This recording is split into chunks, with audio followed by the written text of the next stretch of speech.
It was around midnight when my phone pinged with an Uber request. I'm a night shift driver, and while I've had my share of odd passengers, nothing could prepare me for this.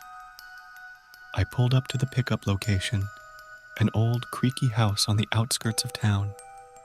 It looked abandoned, windows boarded up, the lawn overgrown. Just as I was about to cancel the ride, a woman stepped out from the shadows. She was wearing a tattered dress, her face pale and gaunt. I tried not to judge. Maybe she was just down on her luck. She slid into the back seat without a word. "Hi, where to?" I asked, trying to sound cheerful. She handed me a slip of paper. On it was an address I didn't recognize. I punched it into the GPS and started driving. The whole time, she didn't say a word. I glanced in the rearview mirror every now and then, and every time, she was staring right at me. Her eyes were unnaturally wide, unblinking. My hands tightened on the steering wheel. Halfway through the trip, the GPS started acting up. It kept rerouting me through smaller and smaller roads until we were on a dirt path cutting through dense woods. I felt a chill run down my spine. "Hey, are you sure this is the right way?" I asked, trying to hide the tremor in my voice. She didn't respond, just kept staring. I stopped the car, heart pounding. "Miss, I need to know where we're going."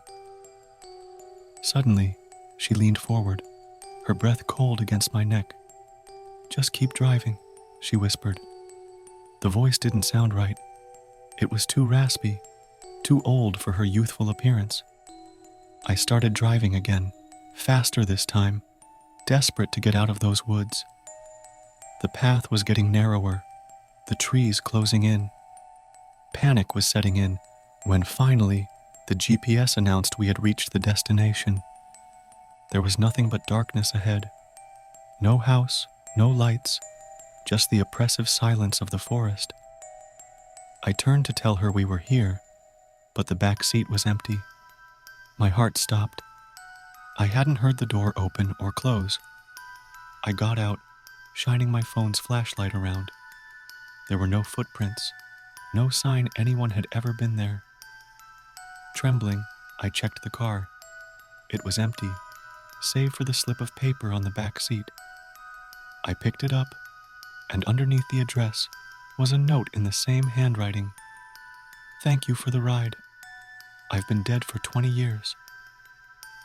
I jumped back into the car and sped out of there, not stopping until I was back in town. I reported it to the police, but they found nothing.